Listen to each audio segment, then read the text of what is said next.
वालेकुम। मेरा सवाल तौहीद के मुतालिक है। अल्लाह का ना कोई बाप है ना बेटा, फिर इंजील में बाप और बेटे की ताबीर कैसे आई? और हजव अस्वद को अल्लाह के हाथ की अलामत कहा जाता है, तो क्या ये एक नौयत की बुत परस्ती नहीं है? ये ताबीरें बड़ी खूबसूरत ताबीरें होती हैं। मौलाना अल्ताफ़ हुसैन हाली के बारे में कोई सोच सकता है कि वो अदना दर्जे में किसी शिरक को गवारा करेंगे, लेकिन देखिए कैसा खूबसूरत शेर कहा है कि है सारी मखलूक कुंबा खुदा का। तो ये असल में अदबी ताबीरें हैं। आदमी जब दीन पर बात करता है या दीन का बयान सुनता है तो उसके अंदर भी अच्छा अदबी ज़ौक़ होना चाहिए।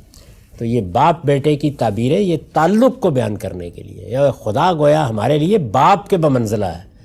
तो हज़रत मसीह ने ये ताबीर अपने लिए भी इख्तियार की, ये पूरी बनी इसराइल की कौम के लिए भी इख्तियार की। तुम सब खुदा के बेटे हो, यानी ये गोया ताल्लुक़ जो खुदा को है। हम भी देखिए बाज़ मौक़ों पर समझाने के लिए कहते हैं कि अल्लाह ताला को अपने बंदों से तो 70 माओं से ज़्यादा प्यार है।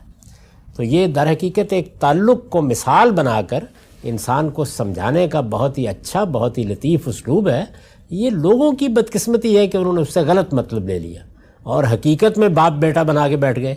ये ऐसे ही है कि कोई आदमी मौलाना अल्ताफ़ हुसैन हाली का ये मिसरा पढ़े और उसके बाद ये कहे कि सारे के सारे लोग जो हैं वो अल्लाह ताला के कहीं से पैदा हुए हैं। तो ये बेवकूफ़ी बाज़ औक़ात हो जाती है। लोगों को अच्छा अदबी ज़ौक़ पैदा करना चाहिए, अदबी चीज़ों को देखना चाहिए। अदब में क्या असालीब इख्तियार किए जाते हैं उनको सामने रख कर इल्हामी साहिफ़ को और उनके मतून को पढ़ना चाहिए। एक तो बुनियादी बात ये है। दूसरी बात ये है कि जो अलामतें पैदा की जाती हैं वो अलामतें ही होती हैं।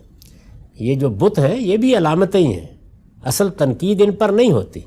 असल तनकीद इस बात पर होती है किस चीज़ की अलामत है जी। यानी पीछे जो तसव्वुर है क्या वो हकीकत है? अगर वो हकीकत है तो कोई एतराज़ नहीं। वो हकीकत नहीं है, वो झूठ है, वो अल्लाह पर इफ्तरा है। जो हैसियत दी जा रही है, यानी कहीं ब्रह्मा के नाम पर, कहीं विष्णु के नाम पर, कहीं शिव के नाम पर, कहीं किसी वली के नाम पर, कहीं किसी कुतुब के नाम पर, वो सब अपनी तरफ से दी जा रही है। तो अब उसकी जो अलामत आप बनाएंगे वो झूठ की अलामत होगी। तो इसलिए बुत परस्ती ममनू है। अगर अलामतें हकीकी हैं तो इन अलामतों ही के ज़रिए से असल में इंसान नफ्सियाती तौर पर मुतल्लक होता है। इसलिए कि खूगरे पैकरे महसूस है इंसान की नज़र। इस्लाम को एतराज़ इस पर नहीं है कि बुत क्यों बनाया गया है, एतराज़ इस पर है कि ये नाम है जो रख लिया, इसके पीछे हकीकत कोई नहीं। ये अल्लाह ताला के ऊपर झूठ बांधना है। तो हजर अस्वद को अल्लाह ने अलामत करार दिया, अहद की अलामत। हाथ की बजाय ये कही अल्लाह के साथ अहद की अलामत है। अल्लाह ताला तो ज़मीन पर नहीं आएंगे ना, तो किसी चीज़ को अलामत करार दिया जाएगा कि आप हाथ रख के चूम कर, जैसे कि कदीम तरीका रहा है, अहद की तजदीद करते हैं। इसी तरह से जो वहाँ कंकर मारे जाते हैं वो शैतान के ख़िलाफ़ जंग का शईरा है, उसकी अलामत है।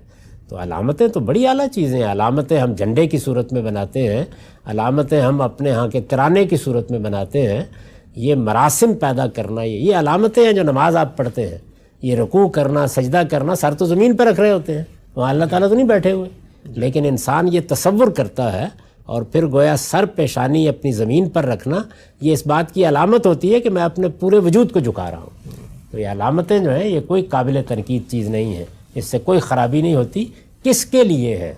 अल्लाह के लिए है और अल्लाह की मुकर्रर करना है तो सुभान अल्लाह। और अगर ये किसी और के लिए है तो झूठ पर मबनी है। वाज़ेह होगी सर बात।